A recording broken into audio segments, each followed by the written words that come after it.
What's up, everybody? Welcome to something a little bit different. I know a lot of you here for the Survivor content, but again, we're surviving without Survivor. That's not Alexa sitting over there.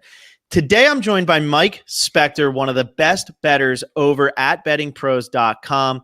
One of my, I guess we can call ourselves co-workers, although we are also competitors, because if he's ahead of me, that means that he gets to be in the top 5 or top 3, and I don't. Mike, what was it? You finished in the top 3 on Betting Pros last year? Finished number 2 overall last year. Yep.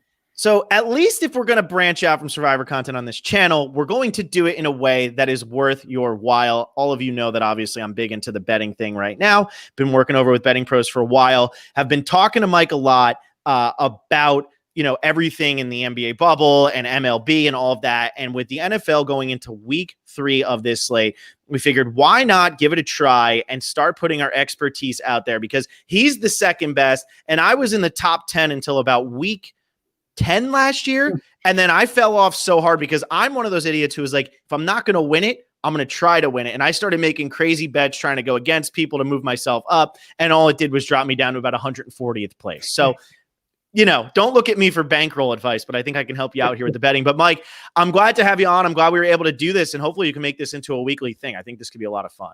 Absolutely, Phil. I'm looking forward to it. Always nice to converse and hear other people's thoughts as someone who is as respectable as you. So, yeah. So, and here's what we're doing. So I already see Justin Rao here. We talking DFS or betting. Essentially, we're breaking this into 3 segments, at least for this week, and then we'll kind of look at it. We could always talk a little bit about DFS, although I haven't really looked too much at it for this week coming up. But we're looking to talk Survivor in terms of, who you got this week, advancing if people are still alive in their Survivor pool. I know week 1 was a bloodbath for a lot of people. We're going to be talking about some lines that we find very, very interesting. And maybe we're just questioning, am I crazy to be thinking this way? And then we're going to talk a little bit about futures, because guess what? There were so many injuries this past week. It's kind of hard to keep up with what's about to happen in the NFL coming up here. So, Mike, I know you're big with the Survivor thing. You do the weekly article for Betting Pros. Did you survive week 1? Be honest. So I'm not going to lie. I just entered a pool this year where the grand prize is about $65,000. And part of the weekly articles that I write, you always got to have a segment or a section in there that's to be a little contrarian, to beat a large pool. You're not going to win a couple thousand, person entry pool pick and chalk every week. So I'm not going to lie. I had 3 entries and I did survive 2 of them. I lost with the Eagles week 1. So, okay. I went against my own, you can't bet a division rival when you're on the road and everything like that. And I lost sleep actually on Sunday night thinking that, how do I break my own cardinal rule? But I am alive on 2. So I never duplicate picks. Obviously I don't want to run into that buzzsaw and lose everything. So I'm alive. Even if I lose, I will still be doing the articles for Betting Pros each week. So I hope you guys continue to tune into that content, because I know a lot of people were looking forward to those things every week. Yeah, and so I'm seeing Casey Hornbeek here, and there's a couple words here that I'd rather not use, but Colts didn't do so well for him the first week. And so luckily for me, my father and I, we do a pool every year, and we won it 2 out of the last 3 years. We were actually live 47 straight weeks, which is like one of my prized things. But there's a big but here. It's a 2-loss elimination pool. Still, I'm okay with that. 2-loss elimination. We still won it outright twice. That's impressive to do. So, we did take the Colts week 1. So we're still alive, though. We just have our backs against the wall. If somebody finishes with a better record than you, if somebody goes undefeated and you finish the season with 1 loss, they win it. You don't win. So we're still trying to survive this week. I'm assuming that anybody who is alive in a 0-loss pool, where if you lose, you're done, is going to take the Colts this week. Is that a fair assumption? That's a fair assumption. Yeah. When I do my weekly article, I break it down. What are the safest picks? What are the riskier plays, but they're going to be popular? Some that I would advise maybe staying away from. And then, like I said, the one contrarian play that might help you edge out a larger field so that you can save some of the better teams. And when I do the weekly articles, I do it in a sense that I can't keep track of who everybody picked. I give the safest picks regardless week to week. So I did put out the Colts just in case somebody didn't, pick them week 1. And if you're reading the article, you probably didn't, because that means you'd still be alive if you didn't pick them, hopefully. So I did do them. Yeah, that was kind of the obvious one. The Jets are in free fall mode, and it's only a matter of time. I happen to be in New Jersey, so I follow all the New York media. they're counting the days until Adam Gase gets fired. I mean, it's like a firestorm out here. So it's not a lot of people were happy with his hire from week 1. So I would say, yeah, if you don't have the Colts available, my other one that was a little bit lower down on the odds board that didn't have, one of the biggest money line favorites was actually the Chargers. And it kind of scares me a little bit that their spread is under a touchdown. It kind of makes you wonder, like, what, I know we're going to get into that segment in our next one, but makes you wonder a little bit of what they know, or what they think is going on with that. But I think they're a great pick this week because of the obvious. Christian McCaffrey is not playing for the Carolina Panthers. I don't think Teddy Bridgewater is in position to go on the road, basically carry that team by himself and beat a Chargers team that, was within an overtime drive away from knocking off the Chiefs. I mean, they looked really good. Justin Herbert, I think it's at this point, it's still up in the air who's starting. Anthony Lynn said he declared, Taylor the starter if he's healthy, right? It's Herbert. Did you see what actually happened to Tyrod Taylor? Have you seen the cluster cuss that's gone on with this? No. So Tyrod Taylor had his lung punctured by his own doctor. Okay. So they tried to give him a painkiller shot to fix his cracked ribs so he could play through it. And when they did it, they punctured his lung. Yeah. So he's not playing. That's a lawsuit waiting to happen right there. All right, but as I did put in the article, there's no reason to give pause that a rookie is starting because of how good he looked, against the Chiefs. I was talking with a colleague of mine that, sometimes the element of surprise, they didn't really have a whole lot of game film to scout. Kansas City did so maybe that's why that game was a little bit closer than maybe it should have been. But, I give no reason to not use the Chargers again, considering you're not going to use them against any divisional teams. Mm-hmm. That AFC West looks loaded. Denver is capable of an upset at any time. The Raiders are 2-0, certainly not using them against the Chiefs. So when 6 of your 16 games are off the table, I think it's a good spot to use the Chargers. And that's my best play of the week. All right. So I'm still not 100% convinced. I'm still going to need a little bit more convincing because I'm going to call my dad immediately after this and say, this is who we're picking. So I'm not 100% convinced yet, but I understand where you're coming from. My problem with the Chargers, and again, it goes back to this, what does Vegas know right now? I do the weekly power rankings for bettingpros.com. I said the Carolina Panthers will be my number 32 team until they win a game. Teddy Bridgewater is a really good quarterback. I really believe that. But he's not a quarterback who's going to win you games. He's a quarterback who's just not going to lose you games. The Panthers need a quarterback who's going to win them games. They need a Tom Brady, a Drew Brees, an Aaron Rodgers. They are that bad of a football team. And even if they had those guys, they still probably wouldn't win very many games. What scares me about the Chargers is that, one, Justin Herbert could have just been an unknown. No way you're thinking he's going to get the start. Tyrod Taylor is a scratch literally minutes before the game. But two, the Chargers let teams hang around. It's true. And that really scares me when you're taking a survivor pool team. I was on the Titans last week, and that scared the heck out of me because Minshew just doesn't go away. Minshew is a pest. Minshew is a mosquito. You just want to get him off of you, and he doesn't go away. And I worry that the Chargers are going to do something similar this week, where despite the fact that they're a much better team, even with, Justin Herbert starting, they're a much better team than the Panthers. I worry that they let the Panthers hang around and maybe Mike Davis is the unknown coming into this week that actually has a pretty good day, keeps them within a score late, and just based on following the Chargers pretty closely because I've lived in LA for the last 5 years and knowing that if it's a close game, the Chargers are going to lose more often than not. Week 1 this year was an anomaly of them beating the Bengals. Right. You make all good points. I sometimes think about it too. Is there a difference between the pros and college in the sense that are there letdowns? Do you have hangover effects with professional athletes? And the way that they lost that game against the Chiefs, that was my biggest reason for giving pause with the Chargers is, does this now carry over into week 3, similar to how the Lions lost week 1 against the Bears? Look at what happened to them last week against the Packers. So maybe more so because of that reason than Mike Davis taking over is why I would, if you have pause against the Chargers, I can see that. What I'm willing to bet, though, and what I'm hoping is right with the spread being the 6.5 is it's one of those 13-point leads late in the fourth quarter, and then a backdoor maybe gets you to 6. And it's not really, the game's not in jeopardy. And that's why, the Chargers don't cover, but win the game. So again, it's not a great week. I mean, I only had two solid picks, and one of them being the Colts, which I'm sure not a lot of people still have left. But I don't know. I think the rhetorical question that I always ask myself is, how do I want to sleep at night? If I do lose, am I going out with Baker Mayfield against the Redskins because it's the Browns after all, or would it be better with the Chargers, who should in theory beat the Panthers? So it's the question that I asked myself, and it's got me through many survivor pools in the past. But I certainly have a lot of narratives on a lot of other teams for you to check out on Betting Pros to kind of to see what to do there. But let me throw it back at you. If you're not picking the Chargers, who are you picking then? Well, and this is kind of okay. So here's what I'm going to say. I have 2 rules: you don't bet against the Giants, and you don't bet against the Lions. They are the most annoying teams in the NFL. I'm a Lions fan.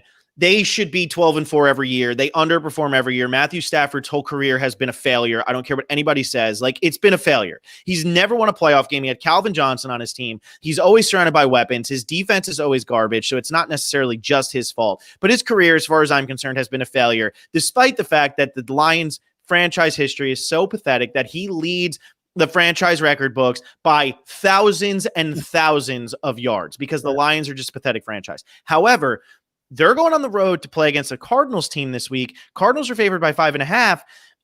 I think this could be kind of a letdown for the Cardinals. Now, like you were saying, the Lions in week 1 should have won that game. They come out hot in week 2. It looks like they've bounced back, and Aaron Rodgers does what Aaron Rodgers does.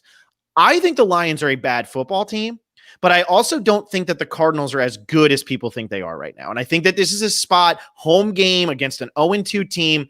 The thing you got to remember in the NFL is 0-2 teams are still professionals, and they are desperate, because 0-3, you don't make the playoffs. 1-2, you have a chance. Lions going on the road against Kyler Murray. They blew it in week 1 last season. They ended up tying that game. I don't really like the Cardinals.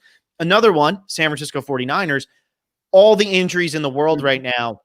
And even though it would be like, well, they're still playing the Giants, Saquon's not there.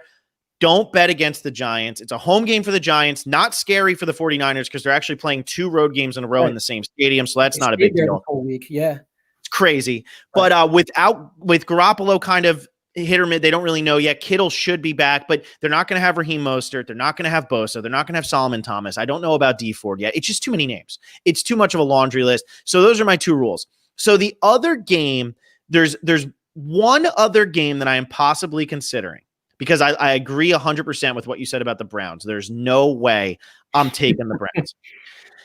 Okay, so there's 2 games I'm considering, because I actually had to think about it. One, Tampa Bay Buccaneers going to Denver. Interesting. Do you have any take on that? Because Denver's without Drew Lock this week. Cortland Sutton out for the year. What do you think about this? Yeah, so I kind of lumped that game similarly to how I viewed the Herbert, role with the Chargers, in the sense that you really weren't expecting him to play quarterback. And is that the reason why, with the unknown, you didn't have time to scout for him? Is that the reason why, with Driscoll coming in last week against the Steelers, is that why that game was so close? Mm-hmm. Now that the Patriots know who they're getting at quarterback, Bill Belichick, we know his track record. Now that he knows who he's going to be scouting, on film, I agree with you there that, I don't think the Bucs should lose the game. I think it'd be a little bit different scenario if it was Locke and then he got injured. And so I was impressed with the way that Driscoll played, but my hesitation is, was that just because it was the unknown factor, similar to how, as we talked about Herbert, with the Chargers, almost pulling that one off. I don't know. The altitude scares me. Mm-hmm. The game shouldn't have been as close. When the Titans came in there week 1 on Monday night, they did a really good job. And even though they took a last minute kick to beat them, or to win that game, on Monday night in week 1, that game wasn't all that close. So, they sure weren't scared of the altitude. It still feels like the Bucs might still be a little bit of a work in progress. Mm-hmm. We'd have to check on Godwin's availability, going through the concussion protocol. That was a weird timeline with how late in the week that comes up on like Wednesday. Exactly. So that scares me a little bit. If we're betting guys, so obviously we pay attention to stuff like this. That game last week against the Panthers wasn't salted away until a Fournette touchdown late. Mm-hmm. So if the Panthers can hang around at home, on the road in Tampa in week 2, I think there's better spots to use Tampa Bay. Okay. I don't know where I stand. It's funny. I should be considered the survivor expert. Sometimes I look ahead at the schedule, and sometimes I just think take a survive in advance mode. But you can't help but think that the Buccaneers are a team that's only going to get better as the year goes on. Do you really want to take your shot with Tom Brady? Who knows if he's really in sync with all his weapons, and Godwin not playing, maybe playing in the altitude. I think there's better spots, and that's why I might lean against the Bucs. Gotcha. Okay. And then the other one I'm going to ask you about, I was thinking, if the Raiders had not just won on Monday Night Football, I was probably thinking about taking the Patriots this week because the Patriots looked really good against the Seahawks. Let's be real here. They exploited a lot of the weaknesses of that Seahawks defense, which we'll talk about in a second because I actually have something to talk about here when we get to our future segment here. But I don't know. The Raiders showed me something on Monday night, going down 10-0 to a Saints team at home. I know they're going on the road now, but still there's something there. And it kind of reminds me of when the Houston Oilers or the Tennessee Oilers became the Tennessee Titans, and all of a sudden they go to the Super Bowl. Like what? It has that weird feel to it. So the other one I'm looking at, and maybe I'm crazy, but it's again, because I'm looking a little bit ahead and I'm running out of places where I actually like this team. Philadelphia Eagles at home against the Bengals. Anything? Bingo. Yeah. So in the weekly article that I do, that was my contrarian play to beat a large pool. And it might seem weird for people to read that and say contrarian. It's the Eagles against the Bengals. Isn't that should that be a slam dunk? Hold on a minute. I mean, we all know about all the injuries that the Eagles are kind of dealing with. They laid an egg at home against the Rams in a game where I believe they actually kicked off as favorites because people were believing in them with Miles Sanders back and Lane Johnson playing and, a lot of the other injuries that seemed to go their way. The injury news seemed to go their way positively. My thing with the Eagles-Bengals game was, if you ask yourself this, I believe that the Eagles go to the Steelers they play, I don't know if it's home or away, but they play the Steelers and the Ravens in the next 2 weeks. Mm-hmm. They're looking at 0-5 if they don't win this game, against the Bengals this week. Is Carson Wentz, the former number 2 overall pick, is he really going to lose a game to a rookie quarterback when I know it's only week 3, but your season's up against it? I think you got to have the optimism that their health is getting better, that they can't possibly look as bad as they did in week 2. And maybe the Rams are just that good. The Bengals do have the benefit of a little bit extra rest. They played on Thursday night. Joe Burrow certainly looked good. But as I was talking about it with one of my colleagues, did he look good because he had 61 pass attempts as well? I mean, anybody who throws the ball 61 times is going to have good stats at the end of the day. They certainly didn't look like the same old Bengals, and the future is bright for Cincinnati, with him under center. But I can't see the Eagles losing this game, and more so than maybe the Bucs going to Denver, more so than maybe Cam Newton still working out his kinks with the Patriots against the Raiders. I think that is the best contrarian play.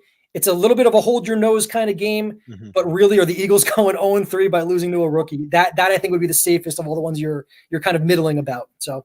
And why I kind of like the Eagles a little bit more than the Chargers this week is because the expectations for the Chargers this year were nothing.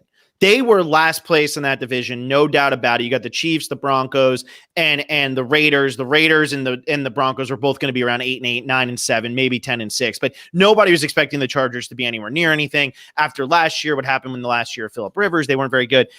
What I kind of like about the Eagles here is Miles Sanders looked really good last week. Good. Coming off an injury, I was concerned. I mean, all those people who drafted him in the first round of their fantasy drafts and the second round of their fantasy drafts, there was a lot of concern around Miles Sanders because those types of lingering injuries are awful for running backs.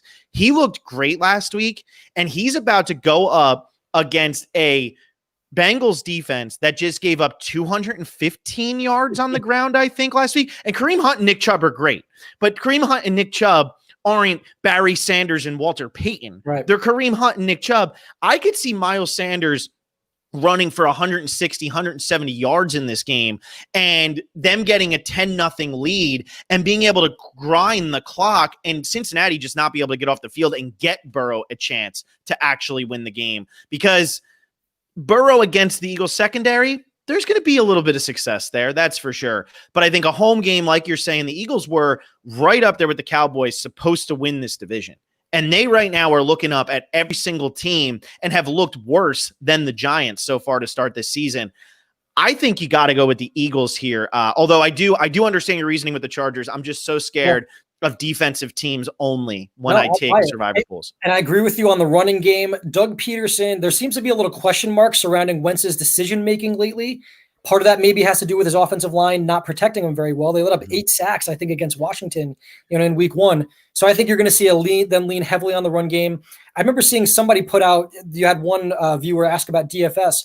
Somebody looks like a genius because they were actually suggesting use a Chubb Hunt stack last week against the Bengals. And you never think 2 running backs on the same team, it's not enough opportunity. And they sure carved up that Cincinnati defense. So you may have swung me, man. I don't think you can go wrong either way. Could the Eagles be the safer bet? Absolutely. But, man, the city of brotherly love is going to be up in arms if they go 0-3 losing to the Bengals. Man, I can't even imagine what that town's going to look like. So, oh man, and being somebody from South Jersey who didn't grow up in Eagles fans definitely want to burn the city down right now. Right. I mean, I'll tell you what, they are distraught right now. Right. All right, let's move on to the next segment. That was pretty good. I mean, I love talking the survivor pools because there's so much more strategy, I think, than people really realize because upsets happen, and that's why survivor pools are so damn hard.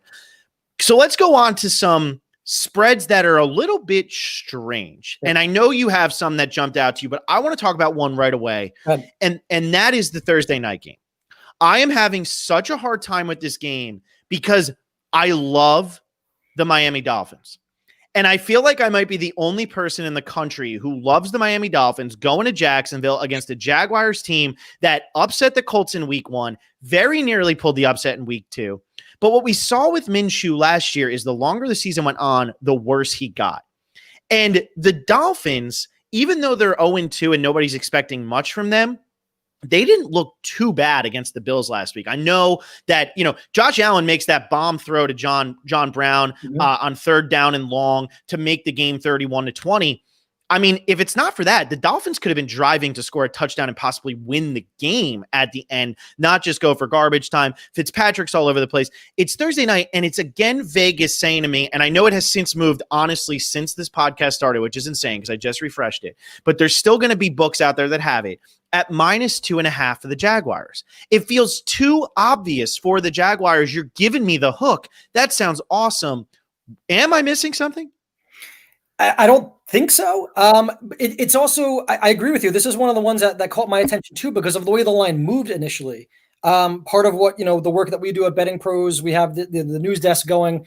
I like to get ahead on it. We're assigned certain games for the week ahead. And I like to post the look ahead line. So it gives me something to refer to and think of, is the betting public going to overreact to what just happened in 1 week? I mean, the odds makers seem to be pretty good with making a line. How much variance is there going to be based on just 1 week performance? And that line was 1.5 a week ago. So now it instantly shot up to 2.5. It got up to 3 at a lot of places. So if you're looking to bet that game, really pay attention and shop your lines because 2.5 is a big difference than 3. So it caught my attention similarly to you for the sake of, why did the line move that way? I do a early week line and predicted line movement article, for BettingPros, and I actually predicted it was going to go the other way. I thought there'd be more money coming in on the Dolphins, and this would go off closer to a pick'em than it did closer to a field goal. So I was wrong initially. I mean, we still have another 24 hours before the game kicks off. I'm with you. If I had to bet right now, I would bet the Dolphins, but it almost makes me feel like, are they begging me to do that? The Dolphins got off to a horrendous start last year, but I think they finished the year like 7-6 in the last 13 games under Flores. They got hot at the end of the last year. I'm with you. I think I admitted this on the last podcast I was on. As a Bills fan, I was watching that game against the Dolphins last week, and the Dolphins had a 4th quarter lead on them. So Josh Allen just played out of his mind. He has been for 2 weeks now, and that game, kind of looked less close than it was. But I always think about, what does the narrative say? And Jacksonville at one point was down 13 points in the 4th quarter to Tennessee. Mm-hmm. Credit to Minshew for coming back. He seems to do that. He seems to never go away, and he's always going to be a pain, especially on the gambling side of things. But if Tennessee closes the door and hammers the door shut on them and wins convincingly, it doesn't rely on a last-second field goal again to win, I don't think this line is 3. And I think we go back to the narrative of they're tanking for Lawrence. They were the favorite to win, get the overall number 1 draft pick. So I'm leaning you, man. But again, I'm leaning you, but it's not a confident lean because is that what they're begging you to do? And that's the definition of these fishy lines. And you have to you have to put yourself in the odds maker shoes. What do they want us to bet? I think they want us to bet the Dolphins, and that's what scares me. And I think this is going to go down. So I was telling you beforehand, I do a pool where you have to take 5 against the spread bets every week. And I went 4-1 the first week, 3-2 last week. One of my losses was the Bills. The two that, and my one loss in week 1 was the Lions. Okay. So I was on for every game, except I had taken the Vikings. I've been on for every game, essentially. I think this is going to go as my least confident of my 5 bets that I'm going to make this week against the spread, but I'm going to make it and I'm going to back the Dolphins, especially since now I'm seeing that on BettingPros, it's moved to +3. Elsewhere, it's probably moved to +3 then. I feel like Minshew is playing for his career. There is no doubt about it. He is playing to ensure that he is a starting quarterback, or at least in the league in 5 years. He's not supposed to be doing what he's doing. He's had a great start to this season. There's no doubt about it. However, I think people sometimes put too much value in the first 2 weeks of the NFL season. And especially in week 1, they upset the Colts. I toss it in the trash because it doesn't mean anything. Look at the Colts just did to the Vikings last week. Correct. Week 1, you got to remember too, last year in week 1, the Seattle Seahawks beat the Cincinnati Bengals by 1 point, making it so that in week 2, the Cincinnati Bengals were favored at kickoff over the San Francisco 49ers. That is a fact. Okay. I think people put too much emphasis. I'm not saying the Dolphins are going to go on and go 8-8, 9-7, 10-6. I'm not making a claim like that, but I think the Dolphins are a better team than the Jaguars. The Jaguars were predicted to go about 2-14 this year, and I think the slide starts now. It's happened in the NFL before where there was a Panthers team, I think way back in the early 2000s, started 2-0 and went 2-14. It happens. The Lions were 3-4-1 last year, haven't won a game since October 29th, 2019. It happens. And I think the Dolphins, I would be tempted if you're looking for a small time, low, I guess it's like a low risk, low reward type money line play. I would even think about the Dolphins here too. I think they're a really good pick here because I think the public is overreacting to Minshew which they did last year. And I think Vegas is trying to take advantage of it this season. Yeah. And, I know a lot of bettors make bets not thinking that what odds makers say is gospel, but with having an eye to the preseason predicted win totals. And if you look at the Dolphins win totals, I think they were around 5 or 6. How are they winning 6 games if they're going to go 0-3, losing to the Jaguars? I know the AFC East is, the Jets they could get 2 wins there, but the Bills and the Pats look like bona fide, the next tier under the Chiefs and the Ravens in the AFC. So I agree with you. I mean, a little overreaction from the first 2 weeks. I think if you're going to play this game and you like the Dolphins, I agree with you. It makes more sense to take the money line. I don't think you're getting as much insurance just in the sheer sense of the game, if they lose by 1 or 2 points. If it's 3, if you're seeing it at 3, all right, maybe you take the push if they do, end up losing by a field goal. But if it's at 2.5 at the books that you're looking at, I agree the money line is the better play. And in a game they could certainly win. I know there are some trends out there that some people like to follow. And an interesting one that I came upon was the Jaguars are actually 4-0 in their last home Thursday night games. Mm-hmm. And I know they've played in, those games are usually Saturday morning. I was going to say they played in London a bunch, but I think some people are going to be in on the Jags on that only because the preparation for a short week like that is weird. There's a lot, your practice schedule is all messed up. If you have to travel, you have to worry about when you're coming home and what kind of schedule you're working on. So I think that alone is maybe going to have some people leaning the Jaguars in the sense that it seems like Doug Marrone hasn't figured out on Thursday nights. But I can't wrap my head around, the Dolphins losing this game going 0-3. So yeah, it's not a confident play. I'm with you that it's not as confident of a play. I'm speaking like I'm confident in the Dolphins. Mm-hmm. But I can if I'm making a pros and cons list, I can make a lot more longer side on why I would bet the Dolphins and why I would bet the Jaguars. And I'm going to say one last thing here, and then we're going to move on. Dolphins played the Patriots and the Bills. Correct.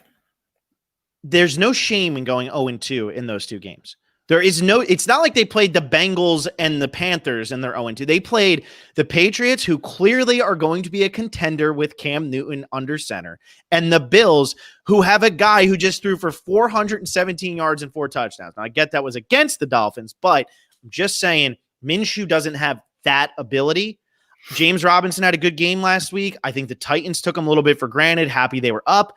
Took them a little, they took their foot off the pedal. Dolphins need this game. I think the Dolphins get it done. They play hard for Flores, and I love that. And I think they're going to get it done here on Thursday night. Can I throw one at you? Yeah, go ahead. Another one. So I was with you on the Thursday night, and that was a little bit down on my list in case you didn't open with that one. But I want to throw the Bears-Falcons line at you. You have a 2-0 2-0 Bears team on the road at an 0-2 Falcons team. And I get records, don't tell the whole story, but the 0-2 team is favored here. And that always catches your eye in the very beginning that, whoa, okay, I get there at home. And so a couple points that I want to hear your response about. One is, we know the old adage that there's a built-in 3-point home field advantage, usually when you are the home team. Do you feel like that's applying, or are the odds makers still applying it this year during the COVID because of the lack of fans? And if that's the case, then how do you think that's factoring into this line? I want to hear your thoughts because that was a fishy one to me. I think in some cases, I think this one goes to me. Okay, so I think they're still looking at it. I think they're still taking it into account. Obviously, for the Chiefs, they have some fans in the stands. The Jaguars, they are going to have fans in the stands on Thursday night. Something to take into account, which is also why I kind of like the Dolphins, because 300 fans isn't going to make that much of a difference. However many it is, it's not going to make that much of a difference. Okay. I do think Vegas, though, is still keeping this because there's something about playing on your own field, and there's something about playing where you don't have to travel.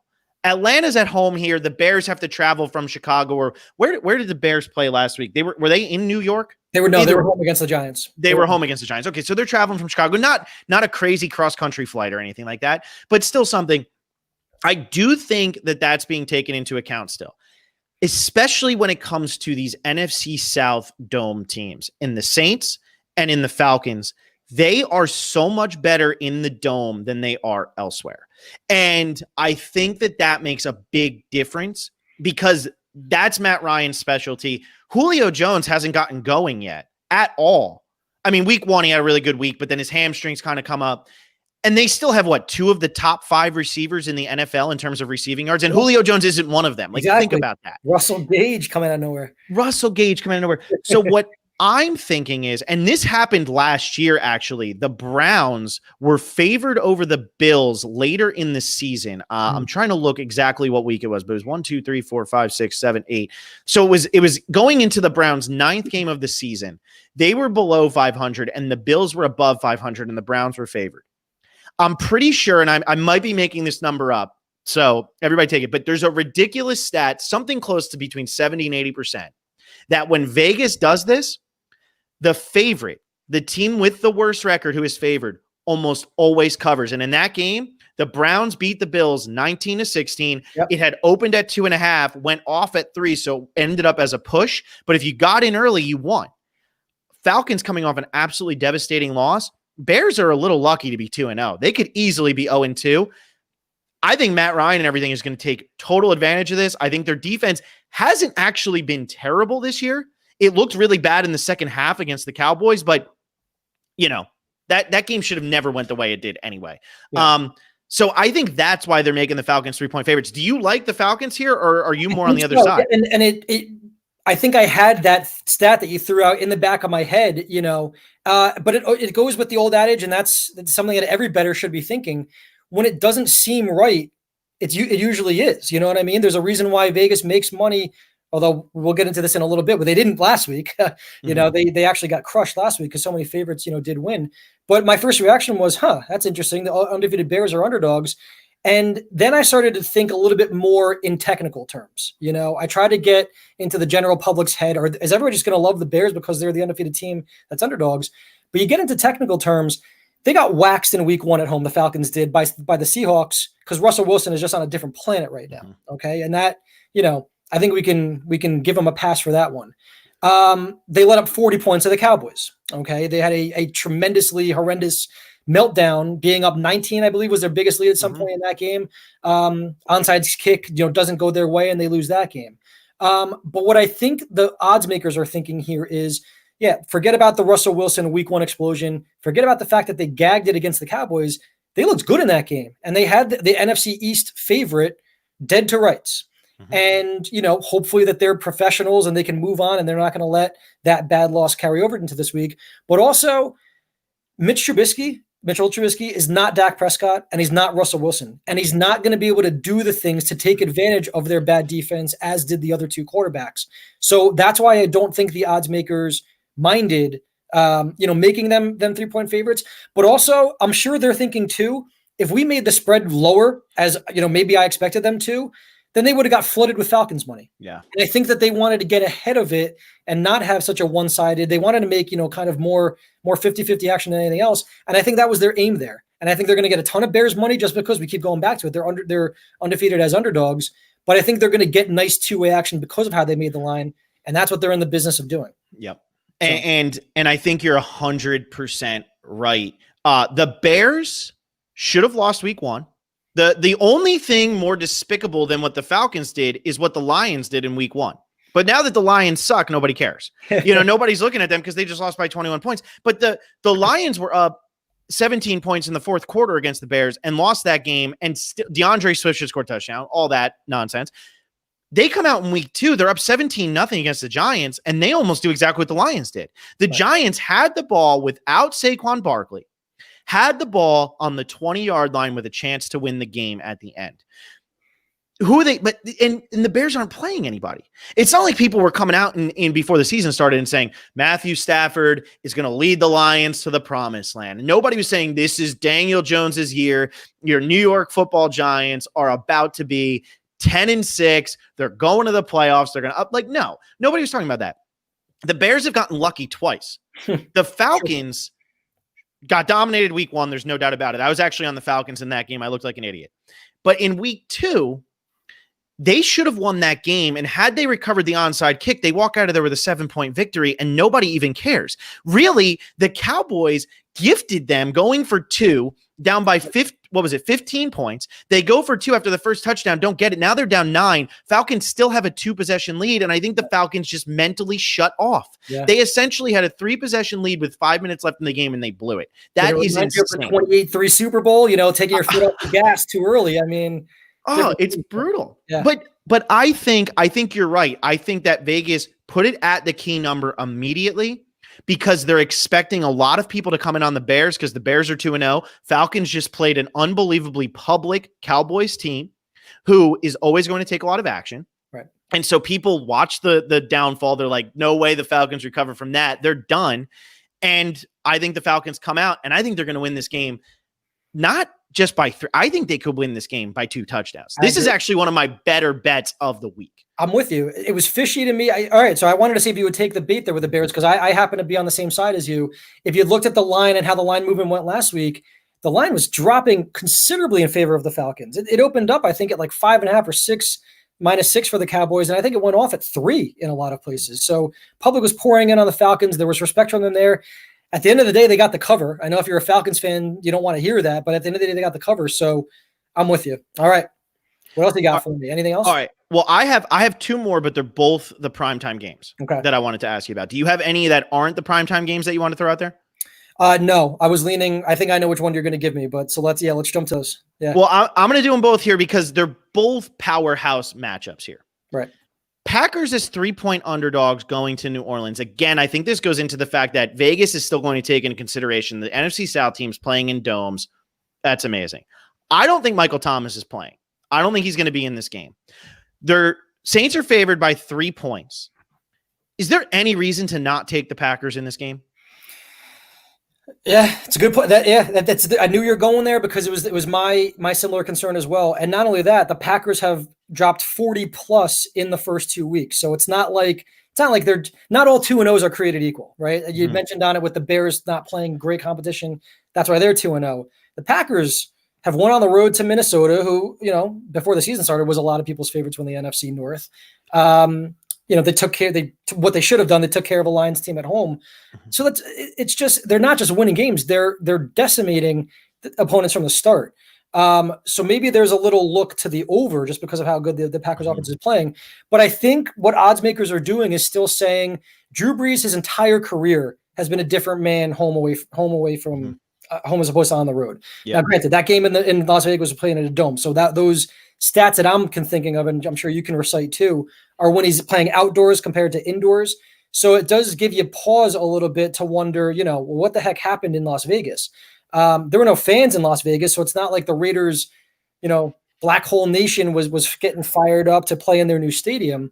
They laid an egg first and foremost, and their offense, their playbook looked different. I thought Sean Payton would have had a little bit more up his sleeve than he did, just for the sake of him not having his alpha male receiver available. They were moving the ball on offense nicely in the first half, and then what happened in the second half? It just hit the skids. And I can't believe I'm saying it, but John Gruden, even though he has a Super Bowl to his name, really outcoached Sean Payton. So I'm agreeing with you. It seems like they are begging you to take the Packers, and regardless of Thomas's news, I'll throw it back at you. Does that give you pause or, that the Saints are actually the right side? So I think the Packers are the right side in this game. And it kills me as a Lions fan to say that. But even though I feel like they're begging you to take the Packers, I just don't think the Saints have it this year. Okay. I just don't think that they are that good. They didn't look very good in week 1 at all against the Bucs. They win the game, but like you said earlier in this podcast, the Bucs are a work in progress. They got to get it going. Saints defense looked pretty good. Offense, it wasn't really there even with Michael Thomas. He had 3 catches for 21 yards. I know. I have him in fantasy just like everybody else does. It sucked. It was annoying. Right. And I don't think he's going to come back this week. I don't know if Vegas is actually expecting one side or the other to take all of the money in this game. I think they're expecting about a 50-50 split pretty much no matter what, because both teams have been so good. Drew Brees, Aaron Rodgers are both very, very popular quarterbacks. Everybody knows what they're about. Saints are at home, Packers on the road, Saints coming off a Monday night loss. Maybe they're thinking, oh, they're going to bounce back. But then you have other people like me right now who are like, they're not on the same tier. And I said this about the Packers last year. The Packers were not as good as their record. When it came time for that NFC Championship game against the 49ers, I had the BettingPros article for that game, and I had Packers fans on Twitter roasting me. At halftime of that game, I started just DMing them back the side eyes emoji because I was like, you guys watching this? Yeah, I'm the idiot, but this is happening. But I'm not just a guy who goes anti-Packers because I'm a Lions fan. This team right now and the way Aaron Rodgers is playing is everything that was missing from the offense last year. The Saints, I was on the over in the Monday night game, Saints Raiders. I've been terrible with over-unders so far this season, but I was on that over. Looked like a sure thing at halftime. Raiders go up 24-17. I'm like, this is over. The Saints almost cost me that over because they couldn't do anything in the second half, and that was against the Raiders. The Packers defense is playing better than the Raiders defense. Right. The Packers offense is better than the Raiders offense. I just don't think the Saints are clicking. And I think Traquan Smith had a really good start to the Monday night game. If Michael Thomas doesn't play this week, we're going to see a lot more similar to what Traquan Smith did in the second half, which is nothing because now people have figured it out. Okay. What do you think about the Devontae Adams news though? Does that scare you? His injury, he's still listed as questionable. I'm hearing reports maybe he's leaning towards the wrong side of playing, although he may gut it out. He missed 4 games last year. What are you doing with that news? Because that would be a significant blow if for some reason he can't go. Are you locking early? Are you waiting till he's cleared? How does that news affect your thought process? That's a good point. And I think the one thing that gives me confidence in this bet. First of all, he might not play. Hamstring injuries feel like they're going to be hamstring and ACLs. I'm all about hamstring injuries because at least it's a week or two. I'm tired of seeing the ACLs. Week 2 is really hard to watch just from a fan perspective. Former athlete, seeing injuries like that, it's horrible. You don't want to see that for anybody. And especially the big names going down one after the other was brutal. If Devontae Adams doesn't play, I still think the Packers are the right play here. And maybe I kind of like it at +3. I think if Adams is officially not playing, I do think it goes +3.5. I do think you have that. So if you think Adams isn't going to play, wait. I think Adams is going to maybe play and be used as a decoy of some sort. He didn't practice today, but I don't think that it's the same level as the Golladay injury or the one that kept Sanders out or anything like that.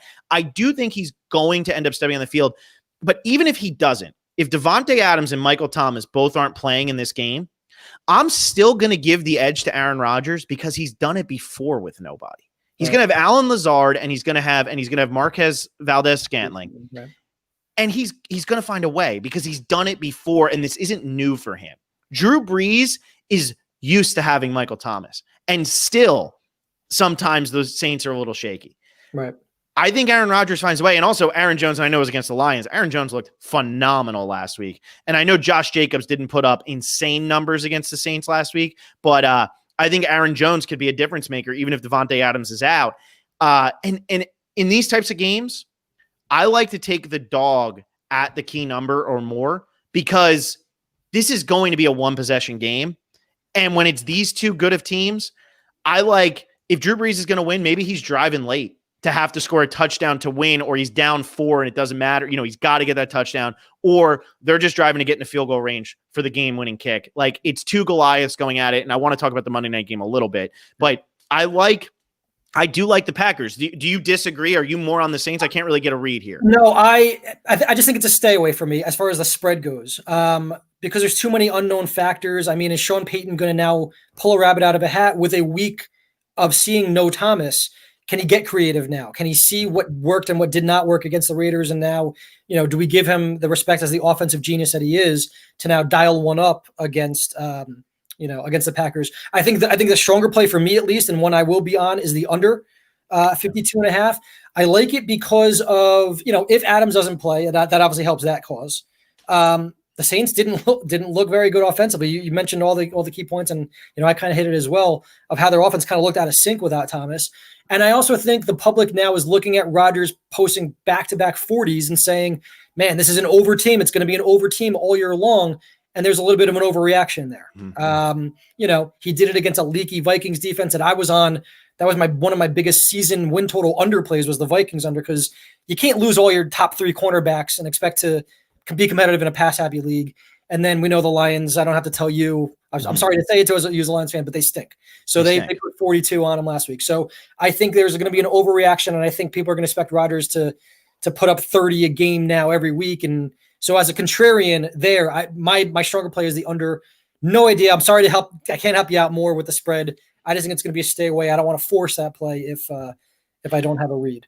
Well, then I'm going to stay away as well, because it was one of those. It was pretty much between that and the Dolphins for fighting over that 5th spot on my against the spread. I'm going to stay away from the Packers then. Right. You've convinced me. Thank you for giving me an under, because I've been so bad at this. I've taken so many unders this year, and I think 70% of the games have gone over. Yeah. And I think that's why I'm getting killed on totals right now. Yeah. But the NFL always levels out. Correct. It always levels out, and I think it's coming. I think this is a good spot. Remember, the Saints last year when Drew Brees got injured, their defense won them 13 games. Correct. And I could see that starting to happen here.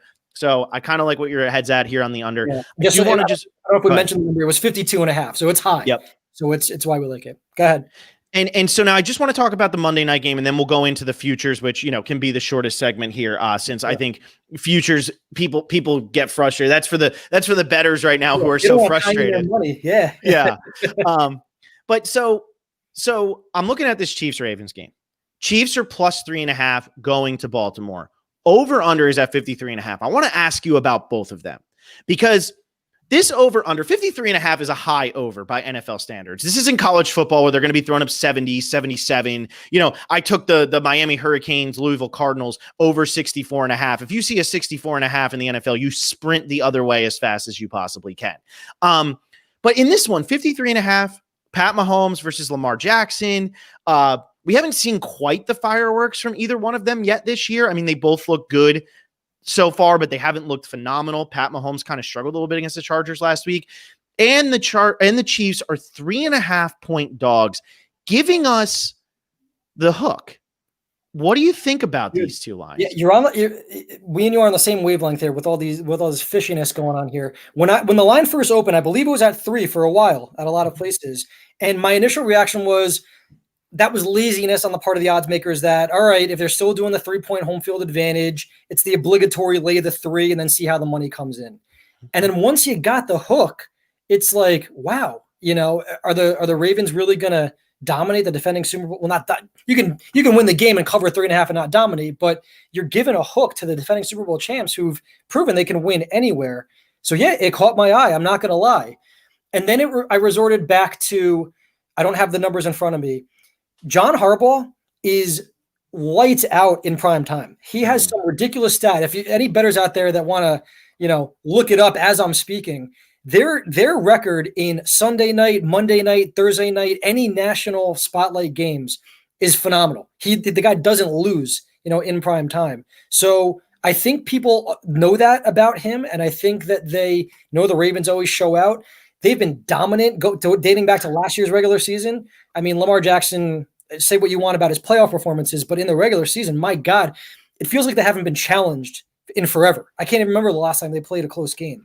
So that giving the Chiefs the hook leads you to believe that the money has come in on the Ravens thus far. I'm surprised it did, because I didn't think that the odds makers, even if the money was coming in, were ever going to move off the number. I'm expecting them to have an onslaught of Chiefs money coming back, at the 3.5. Yeah.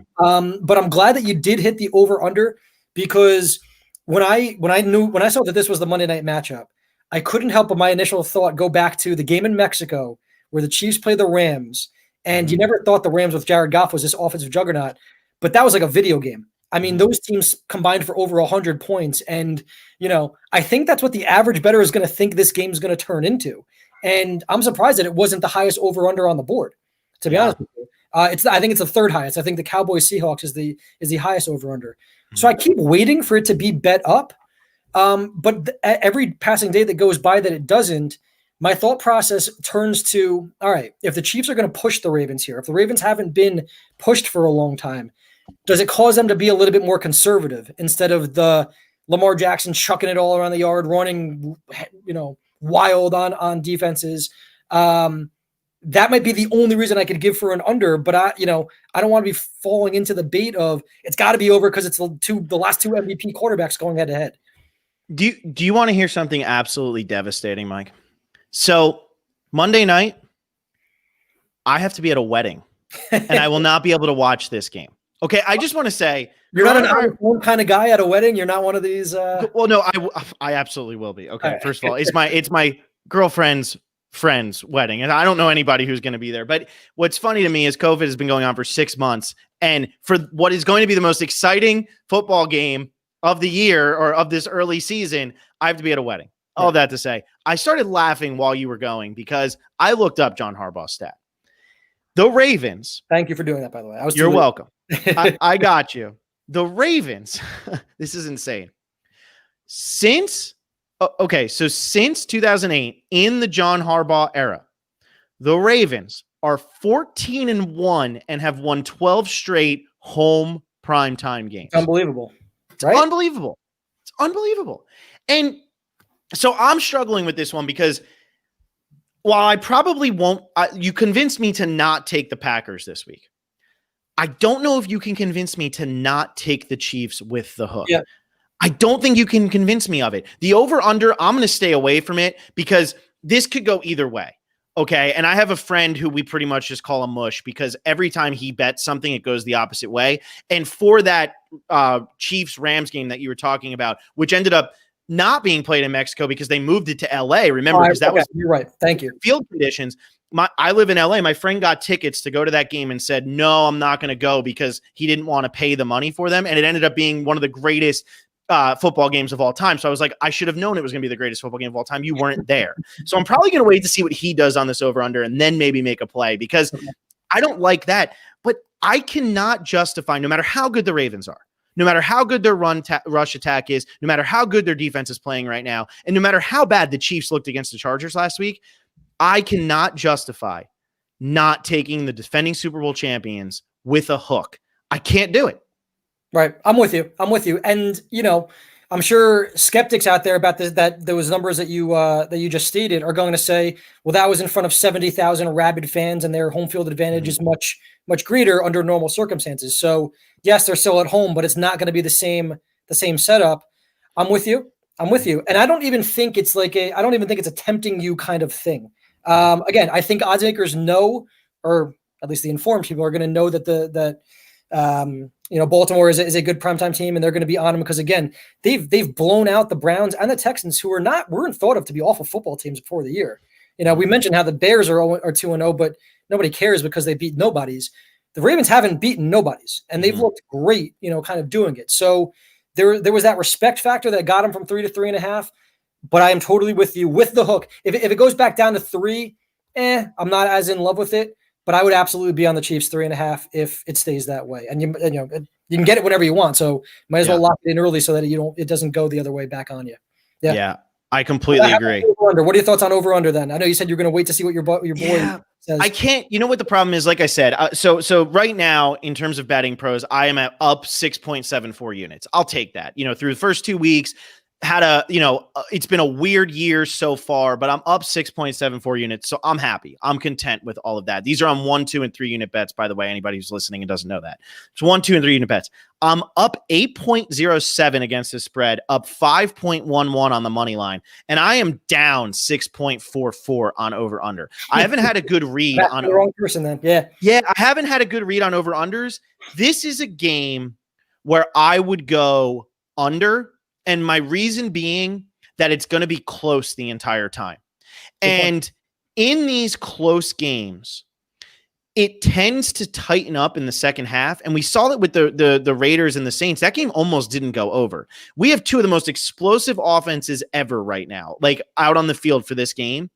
And yet I could see this ending 28-24. And you're under 53 and a half by a point and a half. And I could see that happening because the Ravens like to run the football. The Chiefs are going to try to run the football so that the Ravens can't get the ball back in Lamar Jackson's hands. And what happens if those rushing attacks in the first half turn into field goals and not touchdowns? Right. That's kind of how I'm seeing this one go. This is the third highest. The Cardinals and the Lions was the other one that's higher at 55. I kind of feel like this would go under, which probably should tell everybody go bet the over. Unless, Mike, I know you're probably doing much better on over-unders than I am. What do you think? Yeah, I'm no good against the spread this year. I don't have my units in front of me, but I know I'm down with maybe 7 or 8 units. So it's not as good a year as I had last year. But I am more or less locked into the over-unders, and I would take the under to be contrarian. I tend to zig when everybody zags, and the last two MVPs of the league going head-to-head on Monday night, everybody's thinking Madden-type game. I just don't think it's going to play out that way. I mean, listen, I think it will play out that way, but I have to be contrarian because if I think it's going to go, I've often made my money going against what I usually think is going to happen. So yeah, the Ravens are going to be pushing this game, and like I said, I want to see how they respond because they haven't been in what it feels like over a year. So when it is close and when it is tight, maybe there's a little bit more conservative of approach, lean on the running game to keep Mahomes off the field. The Chargers just, did as well as they could. Anybody could do, any defense he asked, with the fierce pass rush getting after Mahomes and holding him, 24 points or something like that. So no reason why the Ravens, who arguably have one of their better defenses they've had in quite some time, can't do the same. So I would lean under because I think everybody else is going to lean over. Both of these defenses are pretty good. Yeah. And the Chiefs defense is better than people are giving them credit. Again, Justin Herbert was an unknown. You're not prepped for somebody. And Justin Herbert, obviously a backup quarterback, rookie year, all of that. But you're still going to play against a professional quarterback. And if you don't know anything about them, you're probably not going to do very well because you're not planning for it. So the Chiefs escaped with a win. I also think that that's why I kind of like the Chiefs a little bit here too, is I think that because the Chiefs have become so public with Patrick Mahomes and Tyreek Hill, and it wasn't a very good game, I think that Vegas is like, they're not looking good, huh? They're not looking good. You got to go with the Ravens here. And I don't know, but I do like the under here. If it goes over, it's going to be fun to watch anyway. So It's like one of those things. Exactly. It's like a 1-unit bet to me. I wouldn't be putting 3 units on this by any means. Got it. All right, let's jump over to some futures. I know we're almost at the hour mark here, so we don't have to speed through. I have nothing to do. I mean, it's a Wednesday, and but let's talk about a couple of futures. And I don't know if you want to talk players. I don't know if you want to talk divisional over unders. I have 5 of them that I wrote down, and we don't have to talk about them for nearly as long as we just talked about the others because these are pretty self-explanatory to me. Okay. But do you have any that are jumping out to you right away? Because I have 5. I'm looking it up right now. I should have been more prepared. And I apologize. What are the AFC odds? Do you have it in front of you? The AFC, AFC East. So I'm going on DraftKings. Is that good with you? That's good with me. That's where I am, and I'm okay. Okay, so I'm going to go on DraftKings. Let me pull up the NFL because right now, every time I click on it, it goes to my MLB so I can get ready for the other thing. I'm pulling it up. All right, this is what I thought it was going to be, and I have a thought about it. They have the Bills at -125 to win the AFC East with the Patriots at +125. Mm-hmm. And I don't like to be swayed by what I see on social media, but as soon as the Patriots lost last week against Seattle, it had that feel to everybody that was a good loss. Mm-hmm. That how the heck did 31 other teams in the league let Cam Newton, not everybody needed a quarterback, but all the teams that needed a quarterback, how did they let him go? Why isn't anybody on these medical reports? He looks damn healthy to me, with his legs and running and his feet injuries that he's had. And I was expecting it to be, close like it is. Even though the Bills are standing there at 2-0 and the Patriots at 1-1, given that the Patriots did look good in a good loss. What are your thoughts about if you had to make a bet right now? Who's your favorite to win between either of those teams? I like the Patriots, and my reason is Josh Allen is playing out of his mind. Their defense is great. You guys have a great coach. Bills are great all across the board, but the experience factor for Bill Belichick and the fact that he went from Tom Brady to Cam Newton, who, by the way, everybody's worried about Cam Newton. He just threw for 397 yards. Unbelievable. Unbelievable. And look, I didn't love the play call at the end of the game because everybody knew it was coming. Everybody. But also, everybody knows it's coming every time Cam Newton does that, and they normally don't stop him. So go for your high percentage play. Do what you have to do. I just don't like that there was a bailout option for him. I wish he would have had something like that. But I agree with you. I came into the season not taking the Patriots very seriously, really at all. There was nothing that I was like, oh, this is going to be the team to beat. And actually, it makes me want to look at their win total as well, which I guess they took off because I thought I saw it earlier. Oh, here it is. The problem is, and this is why it's not one of my 5 bets, but why it could be something to look at moving forward. It's at 8.5. Right now. Crazy, right? 8.5, and they just lost to. They're going to go 500. I mean, there's no way. They just lost to one of the best teams in the league, and it could have won the game. I mean, they drove down the field, and I'm like, it was nothing, and I think that's problematic for the Seahawks. But I'll talk about them in a second. But if it wasn't at -150, I would love it. Even if it was over 9 and I could possibly get a push and it was at like +100 or +110, I would be all over this because I think they go for at least 9 wins, no problem. The problem is like you get the -150. If Cam Newton goes down, the season's over. Sure. That's what concerns me when you're taking a future with a team like this. But I kind of like the Patriots to knock off the Bills for the division because, look, the Bills are 2-0, but the Bills also won 2 of their easiest games of the year. And I think that the Patriots, on the other hand, are 1-1. Yeah, they beat the Dolphins, which, obviously isn't always easy for the Patriots, as we saw in week 17 of last year. But then they come out and they put up a hell of a performance against the Seattle Seahawks. So I like the plus money on that. And I think it shows the respect factor for the Patriots right now and the fact that Vegas is feeling the same way, that a 2-0 team is -125 and the 1-1 team is barely underdogs to them. Right. It's telling for sure. Yeah. So I did for BettingPros, I did all of the team over under futures for the entire NFC in the offseason. So I did the NFC South, the NFC West, the NFC East, and the NFC North. So a lot of what I'm about to talk about right now is what I had predicted at the time and how I think it's going to go now based on what happened. Okay. To me, it's simple. If I bet on a team to go over and they're doing better through 2 weeks than what I had thought they were going to do when I broke it down by schedule, I'm picking that team. So I just want to pull this up real quick. And again, I should have had this up, but my number 1 pick here is the Green Bay Packers over 10 wins at +118. Here's why. Are you talking, was this before the season or now currently? This is now. Okay. Over 10 wins at +118. So my reason for this is the Minnesota Vikings are not who they were supposed to be. Now, I was on the under also with the Vikings before the season began. I want to pull this up so I can prove to you that I was there. I had the Minnesota Vikings going 8-8, under 8.5 wins to start this season. However, I had them beating the Green Bay Packers in week 1. Yeah, so did I. So that's what I thought. I broke down every single game, every single team by schedule. I had the Packers 1-1 at this point, and I still predicted that they would go 11-5 overall. Now I'm getting them over 10 wins. They're 2-0 and they're +118. Their whole division looks like a dumpster fire. They could easily go 6-0 against all of those teams. The rest of their schedule a little bit difficult, but they get the Bucs in week 6 coming off a bye for the Packers. That doesn't scare me too much. They go to the Texans. The Texans don't scare me this year. The 49ers in week 9, it's in San Francisco. San Francisco, they're definitely not going to have fans in the stands at that point, even if other teams do. Also, who's going to be left on that defense? I start looking at this, and these are games that I was considering losses. At the Lions, I thought the Lions could take it to them. Versus the Eagles, I thought the Eagles could take it to them. I look at this right now.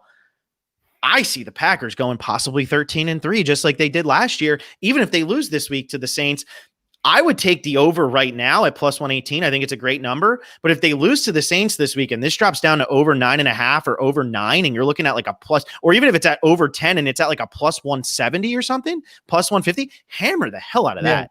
Because I love this Packers team right now. I love the way they're playing. You're in a curious spot. Do you jump on it now and just hope that they do upset the Saints, or do you wait for the line to come down if they do inevitably lose like they're projected to do? But I agree with you. I think it's a push at worst because 9-7 after going 2-0, right? I mean, I'll do you one better with your season win totals.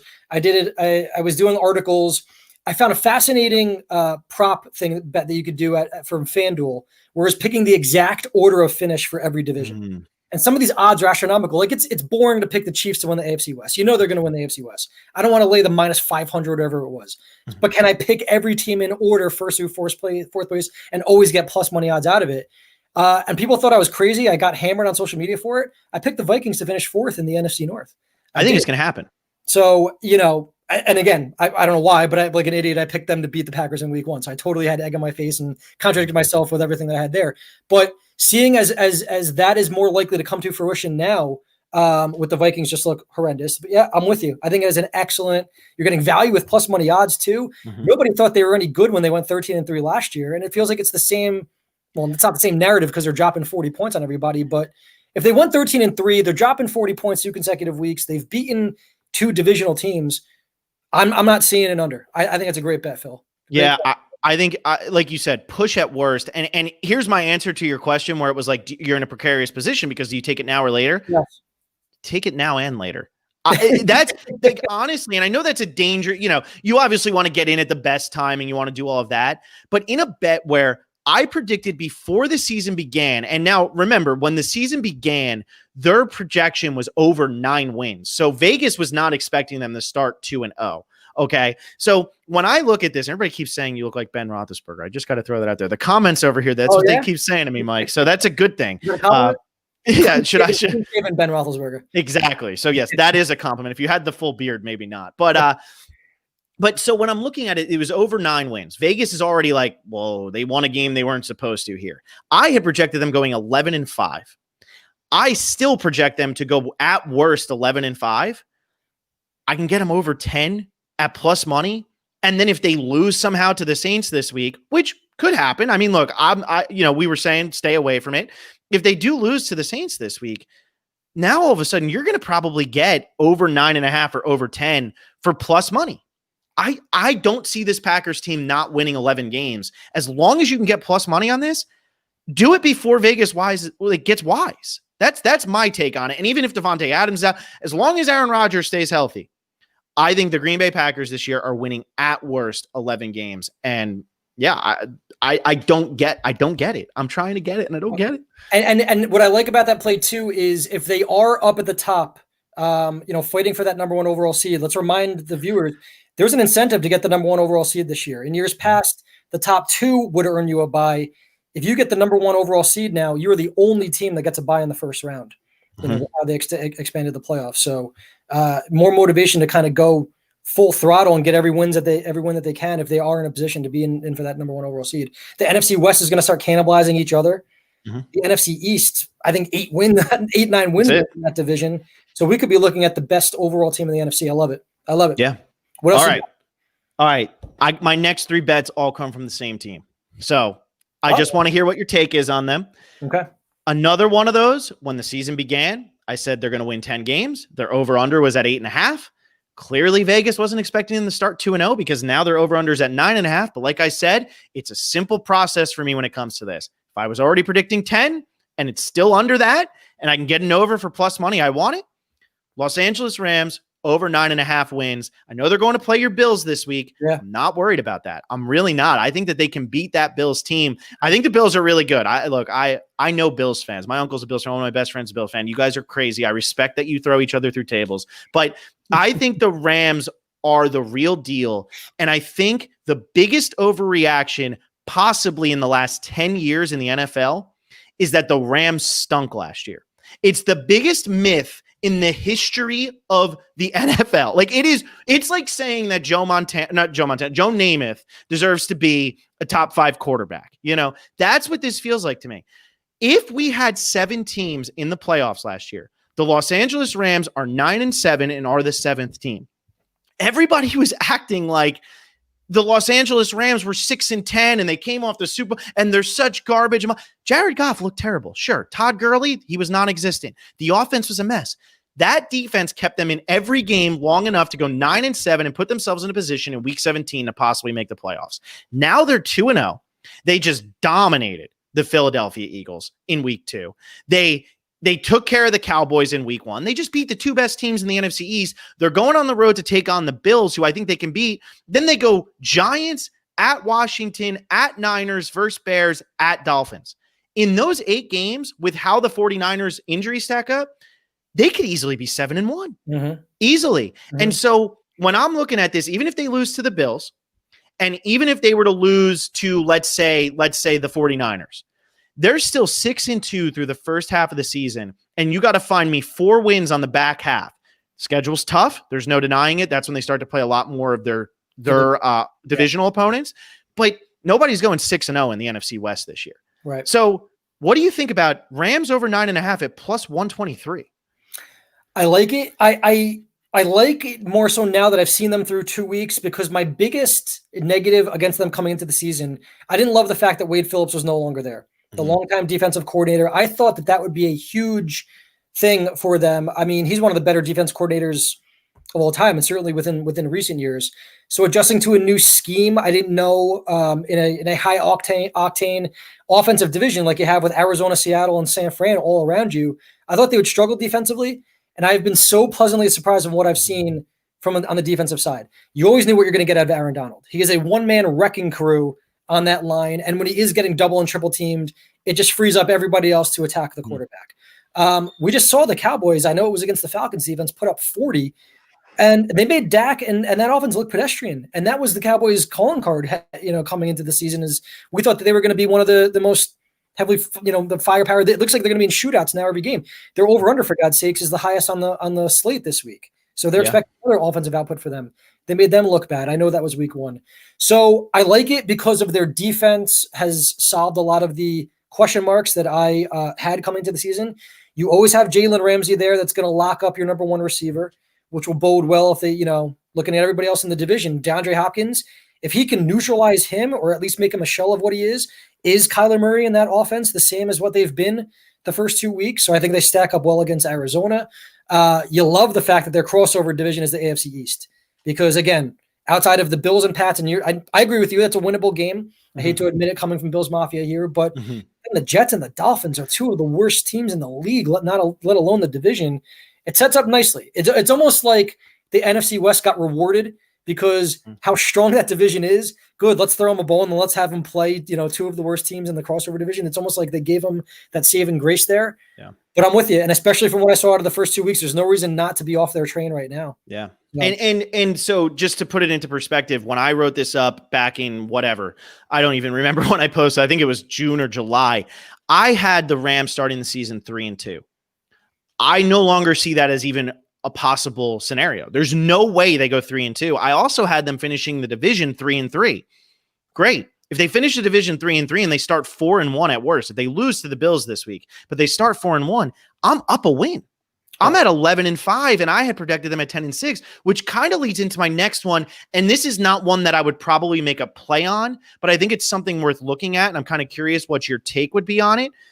Los Angeles Rams to win the division. They're at plus 300. They're still behind the Niners, and they're behind the Seahawks. Now, obviously, the Niners are in a little bit of trouble because they're all beat up and injured and all of that. But I'm more look, Russell Wilson, I think, is going to win the MVP of the league. I think he's going to keep the Seahawks in it. Do you think there's any way, though, that the Rams, because of how good their defense is, can neutralize Wilson a little bit, like you were just talking about with Kyler Murray, and then the offense can take advantage of a Seahawks defense that just really is not there right now? Through the first 2 weeks, they give up 450 yards to Matt Ryan. They give up 397 to Cam Newton. What could they give up to Jared Goff if Jared Goff continues to play the way he's playing right now? Plus 300 on the Rams in the division, the third worst odds, I guess you would call it, the third best odds. I don't know what you would say, but they're behind everybody except Arizona in terms of it. Right. The value is there for sure. I like it. Is it going to come to fruition? Maybe, maybe not. But sometimes we don't always bet with, what we think is going to happen. We go for the value and hope for the best. Certainly possible. I was down on San Fran coming into the year. I know it's going to look easy to say now because of how ravaged by injuries they are, but you always worried about teams that lose a Super Bowl. The Super Bowl hangover is a real thing. I was trying to pull up the stats, but I believe I can go off the cuff here and be somewhat relatively certain. When I did my preview for the NFC West, I picked the Seattle Seahawks to pick the NFC West because I believe there was a stat, something like 8 of the last 16 losers of the Super Bowl didn't even win their division the following year. They might get back to the playoffs. They might make a run in the playoffs, but they didn't even win their division. So I was down on the 49ers, and based on what I've seen so far and how injured they are and what that means for their futures, for their future odds going forward, I think the Rams should be at minimum the second best team. All right. So I'm not even looking at the 49ers. So your question is really, I think it's between the Seahawks and the Rams. I'm not giving too much credit to Kingsbury and Murray in Arizona. Yeah, I agree. Looking at their schedule, they may start 5-0, and they're going to be this story, and you're going to hear all these media outlets. Are they pretenders or contenders? You're still going to say that about a 5-0 team because after the Lions this week, they go to the Panthers and the Jets. So 5-0 is looking like a real possibility for the Cardinals. I feel like we've talked about this with every segment. Do you make the bet now or do you wait? For your bet for that, I may suggest waiting on the Rams because if the Cardinals do go 5-0 like they're projected, you're going to see the Rams, even if they're winning all of their games, they might have lower odds just because of what's happening around them. Phil, you're talking me into it. I like it, and I like it because also you always think about the Seahawks with the 12th man at CenturyLink Field, and you always chalk them up for 8-0 at home every year. And given how the Patriots went in and almost beat them, and there's no home field advantage there or anything like that, yeah, I think the value is certainly there. I would have liked maybe a little bit better than plus 300, but I certainly wouldn't sneeze at 3-1 odds, given what you've seen. And if they go into Buffalo and beat them, absolutely. I would actually, so I believe the Rams money line is actually one of my plays this week because it's plus 2.5. So I don't really think there's enough value to not take the money line and just take the spread. So I'm going to take the Rams money line this week as one of my plays over the Bills. However, if you want to wait on this bet, I agree with you, but I wouldn't bet it. I wouldn't wait till too long. I would do it after this week. See what happens with the Rams, see what happens with the Cardinals, see what happens with the Seahawks. Right.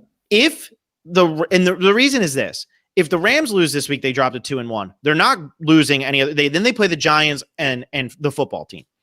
They're going 4-1. I always wondered if that's how you say it, though. Yeah. Yeah, I always the say football team. Out of laziness. Yes. I love saying the football team. I think it's great. So they play the football team, and they're going 4-1 at worst, 5-0 at best.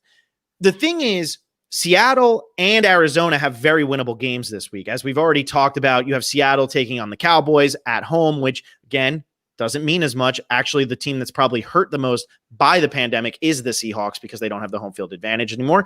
And you have your Cardinals playing a home game against the Lions who look like a shell of themselves. Now, I'm not convinced the Cardinals are going to win that game, and that's a Lions fan, obviously, but I'm not convinced of that just because desperate 0-2 team versus an overachieving 2-0 team. I could see something tricky happening there. But I think the Seahawks get through this week at 3-0. Maybe the Rams drop to 2-1. Because of the schedule after that, I wouldn't wait anymore. But you might be able to get this with the Rams at 2-1 and the Seahawks at 3-0, closer to maybe plus 400 going into week 4, which could be worth betting. So maybe this is one you wait on, but I wanted to draw attention to it because the Rams are being hated for no reason right now. And it's strictly because they underperformed after one of the greatest offensive seasons in the history of the league. Yep. Then they underperform, not nearly as bad, but that's what bettors and fans and social media does. We overreact. Yeah. And I'm just warning, don't overreact. And my other one here that goes along with the Rams, and the only reason I'm throwing this one out there is because I know some people like player props, and I'm not really sold on them. But one that I kind of like, and it could be worth your while, is if the Rams are as good as I think the Rams are going to be, and they finish this season 11-5, 12-4, win the division, Aaron Donald, Defensive Player of the Year, is at plus 700 right now. It's a big number. He's actually behind TJ Watt at plus 600. I don't think that the Steelers end up being nearly as good as the Rams are going to be, which a lot of times for Defensive Player of the Year, that's all it takes. And I think Aaron Donald at plus 700 is a really good deal right now. I like it. Yeah, with those kind of awards like that, you always wonder if teammates are going to steal votes away from people. And if you've been watching the Steelers, you can argue Bud Dupree has been their best defensive player, and not even TJ Watt. I'm actually surprised to see TJ Watt ahead of Aaron Donald. I remember looking at those odds, back before the season started, just scrolling down the MVP odds just to see when you would get your first defensive player on there. And I believe Aaron Donald, I don't know if he was plus 5. It was one of those key numbers, either plus 5,000 or plus 10,000. But he was one of the first, defensive players on there, giving me no reason to lower him and not make him the clear-cut favorite right now. You wonder in a passing league, is a shutdown corner who ends up with a Darrelle Revis type season, just going and shutting down all number one receivers, if they'll start to separate from the pack and make a name for themselves. And I did mention how, much I loved Jalen Ramsey and how much I think he's helping that defense. But I feel like Jalen Ramsey isn't talked about. He was talked about more before the trade, before when he was in Jacksonville, he's talked about more. And now he's like an underrated piece. They don't even mention him anymore. He's kind of like this, under the radar hidden gem that they've got. So I don't think Aaron Donald's going to be overshadowed by any teammates. I think, like I just mentioned, Bud Dupree is going to steal some of the shine if he continues playing the way he's playing off of TJ Watt. But I agree. Let's wait for the Steelers to play some high-powered offenses here. Not the Giants, and not the Denver Broncos who injured their starting quarterback. And not for nothing. Not for nothing. Both of those teams very easily could have beaten the Pittsburgh Steelers. If Daniel Jones doesn't throw that interception on the 3-yard line after the 9-minute drive, the Giants are down 2 with a whole quarter left to play. And in that last game, how did the Broncos stay in that game with Jeff Driscoll? And I watched a lot of Jeff Driscoll last year because that was the Lions quarterback for, I think, 7 games. That guy stinks. So I'm not totally sold on the Steelers. I'm not even seeing Bud Dupree's name on here, which makes me think that Vegas is just assuming he's going to fall off to the side. They don't even want to bother putting a number on him. But for TJ Watt to be ahead of him, to be ahead of Aaron Donald, I don't know, man. I don't see that shutdown corner appearing this year. Like, I don't see that guy that's going to just be like, man, we got to give it to him. He's just been so good. Got it. Yeah. Looks good. All right. Last one, I promise. And then it's over. All right. Las Vegas Raiders. Do they make the playoffs or not?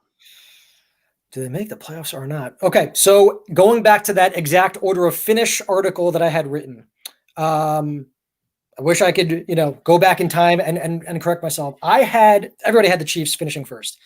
I gave the Chargers a lot more respect before the season than maybe they deserved. Maybe it's the Bills fan subconscious coming out.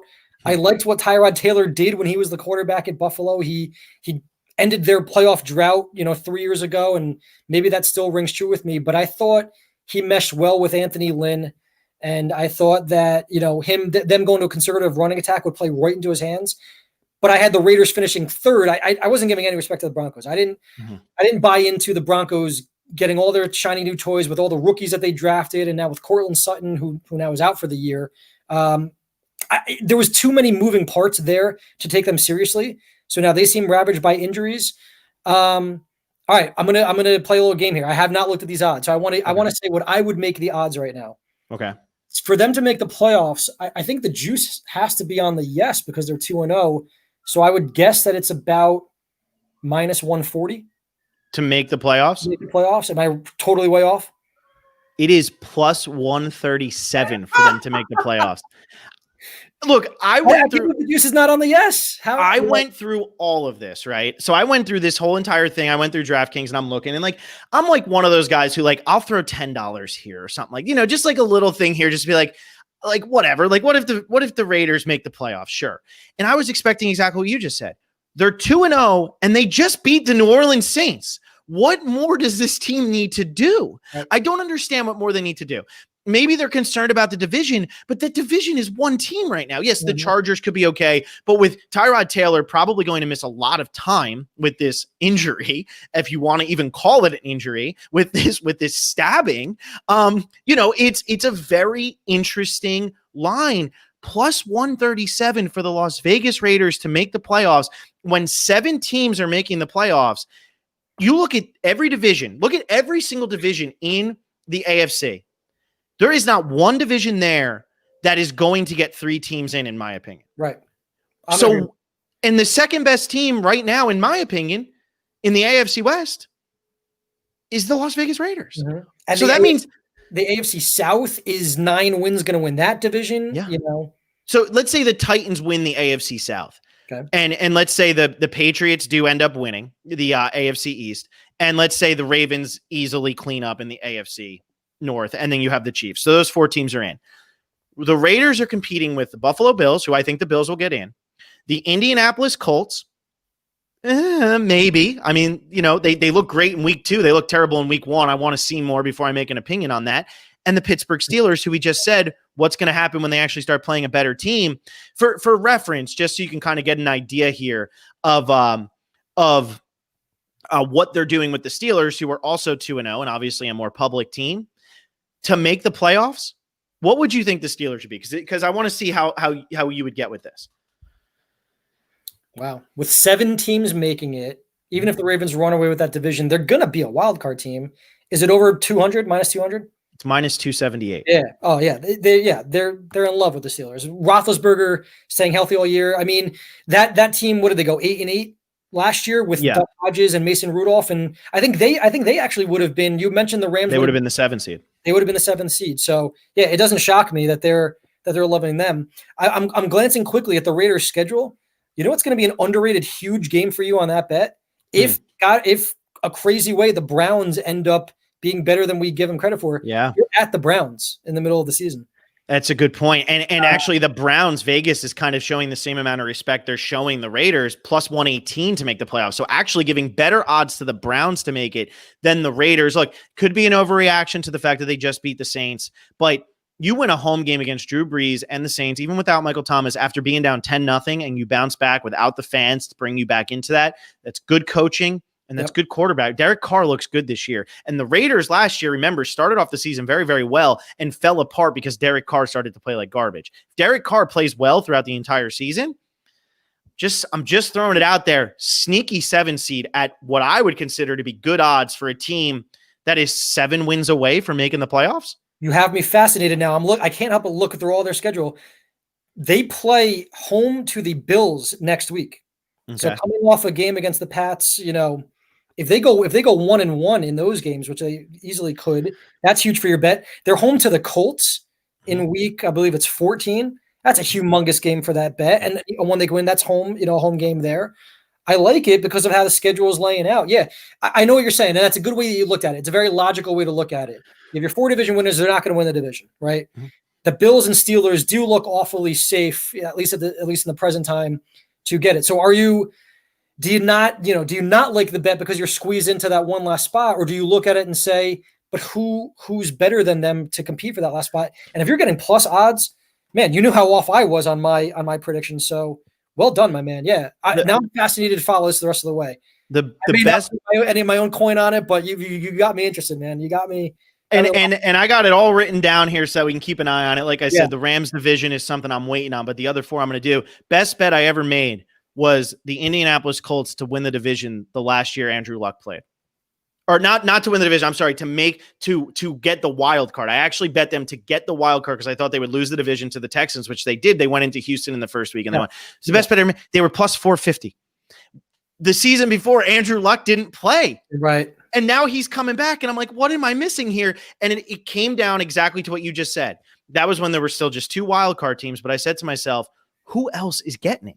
Mm-hmm. Who's competing with them? The Dolphins aren't getting there. The Jets aren't getting there. The Bengals aren't getting there. I don't think the Chargers get there. The Broncos, I'm not worried about at all. And then you look at the South. I think the South eats each other to the point where it's only the Titans. I think the Titans get in, but I think you're right, about 9-7.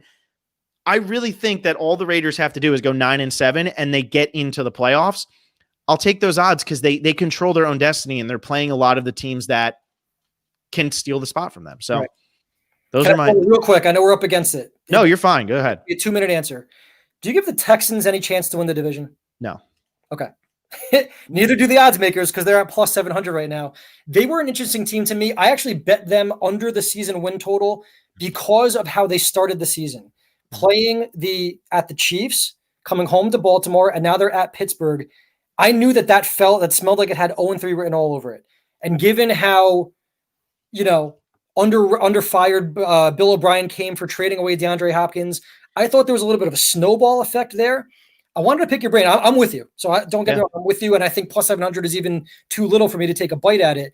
But I can't help but wonder if the betting public out there is going to look at Deshaun Watson, be enthralled by what he's capable of, and only say it's because of the schedule and how it's got to lighten up after this murderous first 3 games.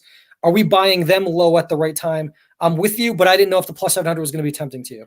No, and for me, look, if you have time, I have time. So I'm just here. But the way I look at it is when it comes to the Texans, the thing about the Texans is this. Yeah, they traded away DeAndre Hopkins, which makes their offense worse. Will Fuller didn't have a catch last week. How do you go an entire football game without Will Fuller, and I can't say his name for some reason, getting a catch? That's not my biggest concern, though. The Texans' defense for the last couple of years has been terrible.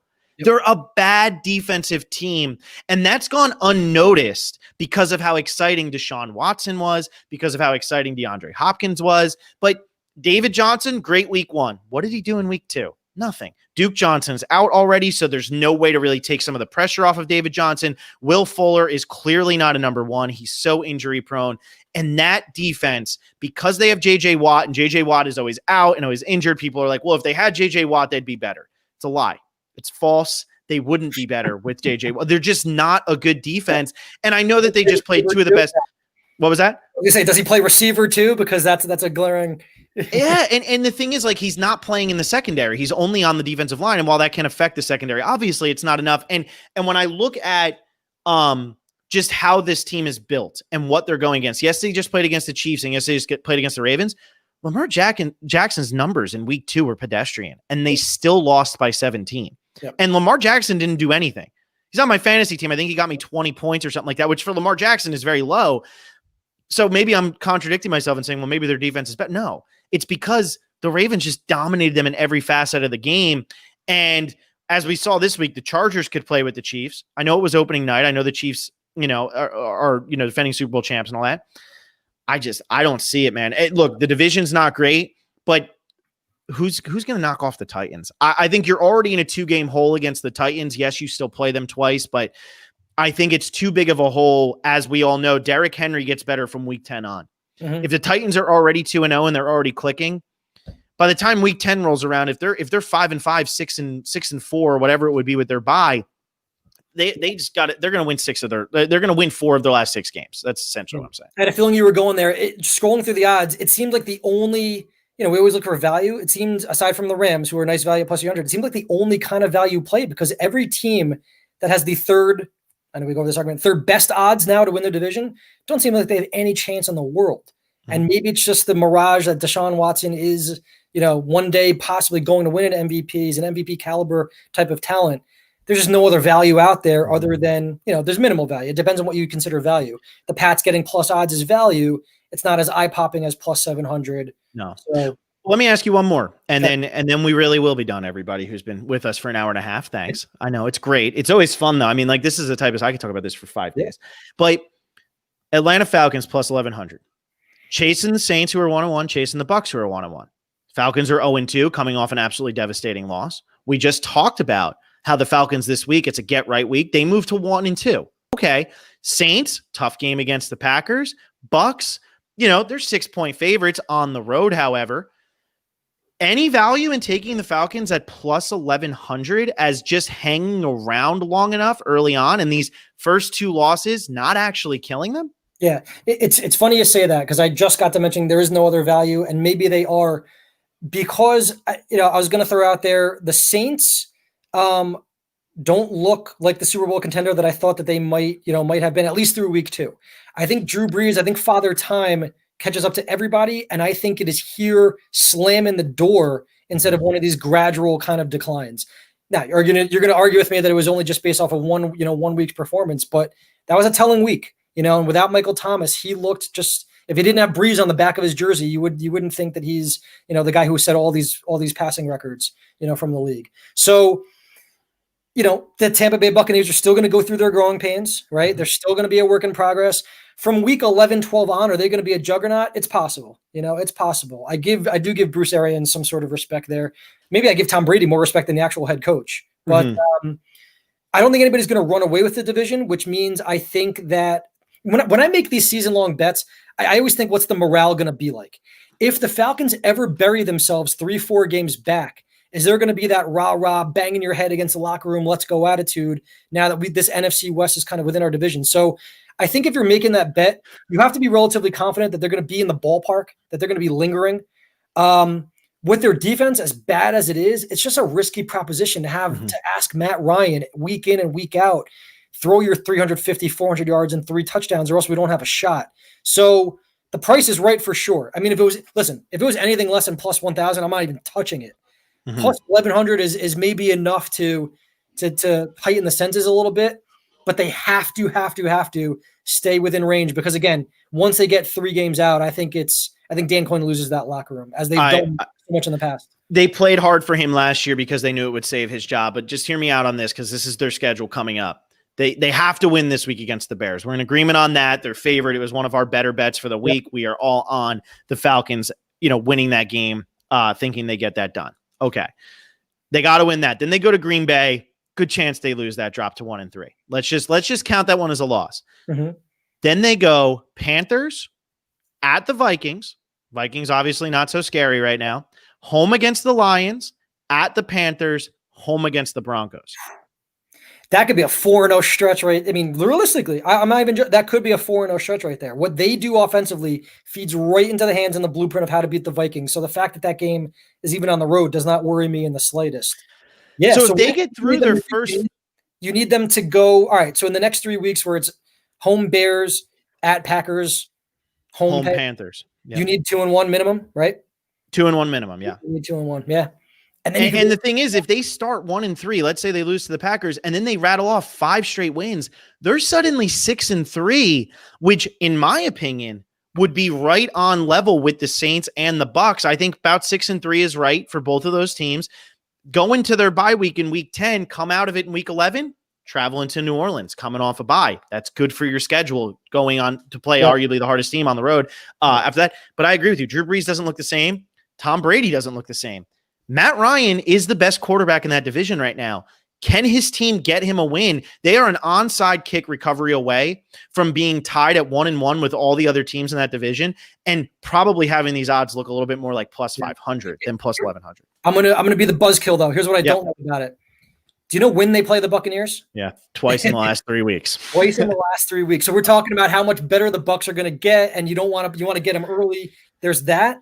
And then sandwiched in between home Bucs and at Bucs is in Arrowhead against the Chiefs. So 0-3 down the stretch. It's not a definite 0-3, but it, more likely than going 2-1 or whatever you need.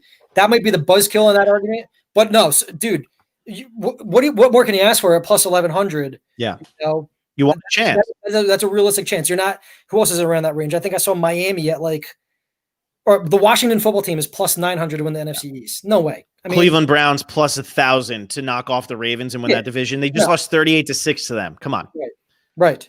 So the Chargers plus 1,100 to win the AFC West, unless Patrick Mahomes tears his ACL next week and doesn't play another, 4 or 5, that you're not looking at that. So a good one. I think I might have buzzkilled it with the Chiefs last. I agree. Season, but no, that stretch in the middle. If you're looking at that it could be 4-0. Whether it's for fantasy purposes, DFS purposes, take a look at that stretch because the Falcons are going to hit their stride very shortly. And you were talking about it with the Cardinals starting off 5-0 and the media going crazy. That would be when the media would go, are the Falcons for real? And then they're going to get punched in the mouth in the second half. But hey, maybe Breeze doesn't look good. Maybe Brady doesn't look good. Always a shot. Always a chance with that bet. And plus 1,100 for a team that's only 1 game out of the division lead going into week 3. It's not like they're 0-2 chasing a 2-0 who's Patrick Mahomes. They're 0-2 chasing 2 quarterbacks who are a year or 2 away from retirement. And as far as I'm concerned, there's a chance. So that's all I got for futures. You got anything else, or should we wrap this thing up? Wrap it up, man. I'm projecting that this hour and 37 minutes, are people going to be driving a week in their car to work, just splicing us up 20 minutes at a shot? Or are there going to be brave viewers out there that are going to bang it out all 98 minutes? I don't know. Well, I'll tell you what, man. I mean, the YouTube base, they'll sit here and watch. I mean, if you're sitting at work right now and you're at your computer and you got nothing else going on, throw the headphones in and listen to it. I mean, I think it's a good a good excuse, turn off the music, listen to this. And look, people aren't driving to work as much, but if they're sitting at their home, they're probably tired of listening to their significant others speak to them. So that's true. Headphones. Just like we were saying, NFL teams week 1, you give them a little bit of a pass. We'll tighten this up a little bit. We'll get a little bit more, more organized. Not that we were disorganized today, but we'll tighten it up and we'll start banging out left and right anything they want to hear. Let's hear from the fans too. So absolutely. Yeah. Let us know what you thought about this. Let us know if there's anything that you think we could improve on. If there's anything you wish we would have touched on that we didn't touch on. And it was the first time you've heard from both of us during the NFL season, aside from little write-ups that we've done. So to be able to hear, we're going to get all of our thoughts out from the first 2 weeks. We're excited that sports are here. It's great. It's an amazing time. Mike, where can people find you? I know you do bettingpros.com. Tell them what you do. Tell them where to find you, where they can follow you so they can get some more betting advice. Yes, thank you. I do Betting Pros. I do it all for them. You as well. I do a little MLB picks 4 days a week. I have a Survivor pool article that comes out weekly, early week lines and predicted movement, how it's going to go. Occasional game previews where I make a player prop selection and a over, under, and against the spread play for one game a week. My Twitter handle is Mike Spector01.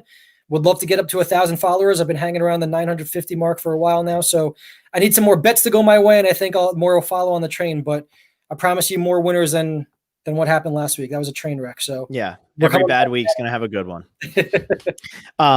But yeah, so we'll be back. I think we'll be back next week. I think this went really well. I think this is going to become a weekly thing throughout this season. Obviously, I will have to have watched the Baltimore Ravens and Kansas City Chiefs on replay because I'll be at a wedding, which is the worst timing.